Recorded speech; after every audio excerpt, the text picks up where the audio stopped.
அன்பு நெஞ்சங்களே, அணையா தீபங்களே, ஆண்டவராகிய இயேசு கிறிஸ்து உங்கள் எல்லாரையும் ஆசீர்வதிப்பாராக. நீதிமொழிகளின் புஸ்தகம் 6ஆம் அதிகாரம் 16வது வசனத்திலிருந்து படிக்கிறேன், கவனியுங்கள். இது ரொம்ப முக்கியமானது. 6 காரியங்களை கர்த்தர் வெறுக்கிறார், 7 அவருக்கு அருவருப்பானவைகள். அப்படின்னா என்ன அர்த்தம்னா, 6 காரியங்களை கர்த்தர் வெறுக்கிறார், 7வது அருவருப்பை இந்த 6ல் சேர்க்கிறார். அப்போ 7 காரியங்களையும் அருவருக்கிறார், 7 காரியங்களையும் வெறுக்கிறார். அதை அப்படி ரேம்ஸில் கொண்டு போகிறார். அவையாவன மேட்டிமையான கண், பார்த்தீங்களா?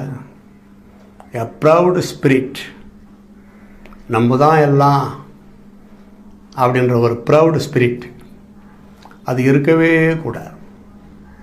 சிலருக்கு பார்த்தீர்களா, அறிவு பெருமை, ஆணவம், கர்வம், ஜுனூன், ப்ரவுடு இப்படியெல்லாம் சொல்லுவாங்க. அழகு பெருமை, ஆஸ்தி பெருமை, படிப்பு பெருமை, ஜாதி பெருமை, பட்ட பெருமை, வீட்டு பெருமை, இன்னும் நிறைய பெருமைகள் இருக்கு. ஒன்றுமே இல்லாவிட்டாலும் வெறும் பெருமை, அதான் அந்த இது இருக்கக்கூடாது. மேட்டிமையான கண் என்பது கண்ணை பற்றி மட்டுமல்ல, அது பெருமையை குறிக்கிறது. பொய் நாவு, நாம் நினைக்கிறோம் சாதாரணமாக பொய் தானே, இந்த நாக்கில் பேசுகிற வார்த்தை தானே பொய், அதில் போய் என்ன பெரிய பாவம், அதான் பயங்கரமான பாவம் என்று வேதம் கூறுகிறது. வெளிப்படுத்தல் படித்து பாருங்கள், 21:8 பயப்படுகிறவர்கள், அவிசுவாசிகள், அருவருப்பானவர்கள், கொலைபாதகர், சூனியக்காரர், இந்த எல்லா குரூப் வருது. கடைசியில் பார்த்து பொய்யர் அனைவரும் 2ஆம் மரணமாகிய அக்கினி கந்தகம் எரிகிற கடலில் பங்கடைவார்கள்.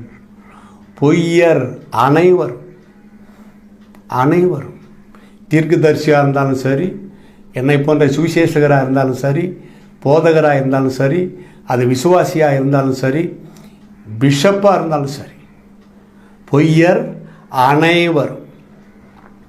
பொய் சொல்லி தேவனுடைய நாமத்தை மகிமைப்படுத்த வேண்டிய அவசியமே கிடையாது. உண்மையை சொல்லி தேவனுடைய நாமத்தை மகிமைப்படுத்துவதற்கே நேரம் போதவில்லை. எதற்காக பொய் சொல்ல வேண்டும்? யோசிக்கணும். பொய் நாவு, டெரரிசம் ஈக்குவல் டு டெரரிசம் சின். பொய் நாவு. குற்றமற்றவர்களுடைய ரத்தம் சிந்தும் கை, குற்றம் செய்யாதவங்கள போய் அடிச்சிருது. அப்புறமா ஐயோ சாரிபா, சாரி ஃப்ரெண்டு, பயங்கரமான தப்பு. ஒருத்தனை கொலை பண்ணிவிட்டு குத்திவிட்டு அவன் துடிக்கிறப்ப சாரின்னா இது ஒத்துக்க முடியுமா? உன்னுடைய கவனக்குறைவினால ஒருத்தன் உயிர் போதும்னா அதுக்கு சாரி கிடையாது. யோசிக்கணும். குற்றமற்றவர் ரத்தம் சிந்தும் கை, துர் ஆலோசனையை பிணைக்கும் இருதயம். அதுதான் பழைய ஏற்பாட்டிலையும் ஆண்டவர் சொல்லியிருக்கிறார், புதிய ஏற்பாட்டில் இயேசு கிறிஸ்து அதை ரிப்பீட் பண்ணியிருக்கிறார்.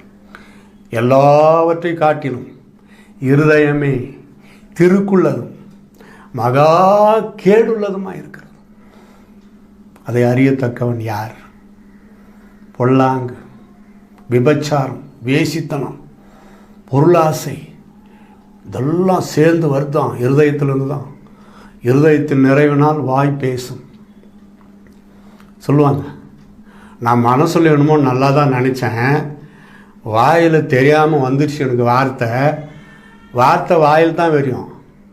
வார்த்தை வாயில் தான் வரும், கண்ணில் வரும் இல்லை மூக்கில் வருமா? மூக்கில் காற்று சுவாசம் வரும், கண்ணில் பார்வை தான். வார்த்தை வாயில் தான் வரும். ஆனால் அவங்க வேணுமுனுக்கே பேசிட்டு தெரியாமல் வாயில் வந்துடுச்சுன்னு பாருங்கள். துர் ஆலோசனை பிணைக்கும் இருதயம் இருக்கக்கூடாது. யோசிக்கணும். தீங்கு செய்வதற்கு விரைந்தோடும் கால், யோசிக்கணும். நம்ம கால்கள் நம்பர் 1 சுவிசேஷத்தை அறிவிக்க விரைந்து செல்ல வேண்டும். பொதுவான நல்ல காரியங்களுக்கு விரைந்து செல்ல வேண்டும். சேவை செய்ய விரைந்து செல்ல வேண்டும். துர் ஆலோசனையை ஒருத்தர் சொல்கிறான்னா அதை நிறைவேற்றுவதற்கு ஓடக்கூடாது. பயங்கரமான பாவம். அதைத்தான் கர்த்தர் அருவருக்கிறார்ன்றார். அபத்தம் பேசும் பொய் சாட்சி. பொய் வேற, ஏற்கனவே சொல்லிட்டார். பொய் நாவு அது தனி. அபத்தம் பேசும் பொய் சாட்சி. நல்லா தெரியும் அவன் தான் தப்பு செய்தான்னு. அவனை தப்பே செய்யாத மாதிரி சாட்சியில் சொல்லிவிடுவாங்க. அதான் பொய் சாட்சி. அவன் தப்பிச்சுக்குவான். அவனுக்காக பொய் சாட்சி சொன்ன நீ மாட்டிக்கொள்ளுவாய். எங்கே? நியாய தீர்ப்பில். வெளிநாடுகளுக்கு போனால் இமிக்ரேஷன் ஒன்று இருக்குது. உதாரணமாக மலேசியா இல்லை சிங்கப்பூர் போகிறீங்கன்னு வச்சுக்கோங்க. சென்னை இமிக்ரேஷனில் சிலர் தப்பிச்சுக்குவாங்க. எப்படியோ தப்பிச்சுக்குவாங்க. ஏன்னா சட்டத்துக்கு விரோதமான பொருள் ஏதோ அந்த பேக்கில் அந்த பையில் இருக்கும். அது சரியாக நம்ம சென்னை விமான நிலையத்தில் கண்டுக்க மாட்டாங்க. அது எப்படியோ போய் நான் கவனக்குறைவில் விட்டுருவோம். அங்கே மலேசியாவில் ஒரு இமிக்ரேஷன் இருக்குது. அங்கே ஒவ்வொரு பேகு நம்ம பெல்ட்டில் அனுப்புகிற பெட்டி, கை, ஹேண்ட் பேக் எல்லாத்தையும் ஒரு மிஷினுக்குள்ளே விட்டு தான் எடுக்கணும். அங்கே மாட்டிக்குவோம். ஒன்று அங்கே ஒரு தண்டனை அவனுக்கு கிடைக்கும். அடுத்த ஃப்ளைட்டை போட்டு எல்லாம் இன்ட்டு போட்டுவிட்டு இது பண்ணி ரிமார்க் பண்ணி அவனை அடுத்த ஃப்ளைட்டில் திருப்பி அனுப்பிவிட்ருவாங்க. அந்த மலேசியா ஏர்போர்ட்டை விட்டு வெளியவே அவன் போக முடியாது. பார்த்தீங்களா? மாட்டிக்கொள்வார்கள். தப்பு செய்தவர்கள் என்றைக்கு இருந்தாலும் நியாய தீர்ப்பில் மாட்டுவார்கள். அதுக்காக தான் பயபக்திக்குரிய காரியம். அபத்தம் பேசக்கூடாது. பொய் சாட்சி சொல்லத்துக்கு போகக்கூடாது. சகோதரருக்குள்ளே விரோதத்தை உண்டு பண்ணுதல் ஆகிய இவைகளே. இதெல்லாம் கூட்டி பாருங்கள். 7 அவருக்கு அருவருப்பானவை. நல்லா இருப்பாங்க ஒற்றுமையாக சகோதரர்கள். யாரோ ஒருத்தரால் அந்த சகோதர அன்பு எல்லாம் போயிடும். அந்த சகோதர அன்பை கெடுத்து நாசமாக்கி அவருடைய அன்பை பிரித்து அவர்களை விரோதிகளாய் மாற்றுகிற அளவுக்கு பிசாசு கொடுக்குற திறமையினாலே அவங்க ஜெயிச்சிருவாங்க.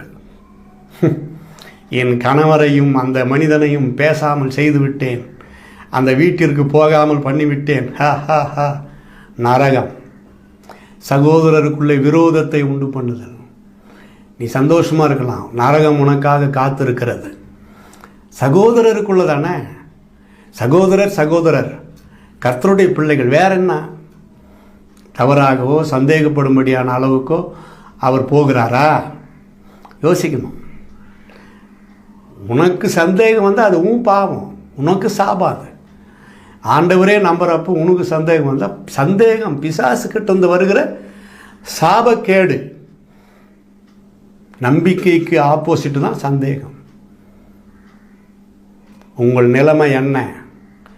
ஒரு மனிதன் ரட்சிக்கப்பட்டு மனம் திரும்பி இயேசுவை ஏற்றுக்கொள்ள இந்த 2 வசனம் போதுங்க. அப்பா, என்கிட்ட இந்த குறை தப்பெல்லாம் இருக்குது, என்னை மன்னிங்க, சாதிக்கிறேன், ஜெயிக்கிறேன் இந்த உலகத்தில், அது உமக்கு பிரியமானது தானா? யோசித்து பார்க்கணும். ஜெபம் செய்வோமா? நன்றி தகப்பனே, நீர் கொடுத்த வார்த்தைகளுக்காக உமக்கு ஸ்தோத்திரம். என்னோடு பேசின அன்பிற்காய் ஸ்தோத்திரம். இந்த வார்த்தைகளை யார் யார் கேட்கிறார்களோ அவர்கள் தங்கள் தவறை உணர்ந்து எப்படி கர்த்தர் இந்த 6 காரியங்களை வெறுக்கிறார், 7 அவருக்கு அருவருப்பானவைகள் என்று அப்படியே நாங்களும் இவைகளை வெறுக்க, அருவருக்க, இவைகள் எல்லாத்தையும் விட்டுட்டு தூக்கி வீசி எறிந்து உமக்கு பிரியமாய் வாழ சமுதாயத்தில் நல்ல சாட்சி உள்ளவர்களாய், இவரல்லவா இயேசுவின் பிள்ளை, இயேசுவின் தொண்டர், இயேசுவின் ஊழியக்காரர், இயேசுவுக்கு நல்ல ஒரு விசுவாசி என்று சொல்லத்தக்கதான அளவுக்கு ஒவ்வொருவரையும் மாற்றுவீராக. உம்முடைய நியாய தீர்ப்புக்கு ஒரு காலம் தப்பவே முடியாது என்கிற எச்சரிப்பை இந்த செய்தியின் வாயிலாக நாங்கள் உணர்கிறோம் அப்பா. ஒவ்வொருவரையும் இந்த பரிசுத்த இரத்தத்தினாலே கழுவி சுத்திகரியும். ஆமேன், ஹல்லேலூயா. எங்கள் ஜெபங்களை கேட்டதற்காக ஸ்தோத்திரம். இயேசுவின் நாமத்தில் ஜெபிக்கிறோம், ஸ்தோத்தரிக்கிறோம் எங்கள் அருமை பிதாவே.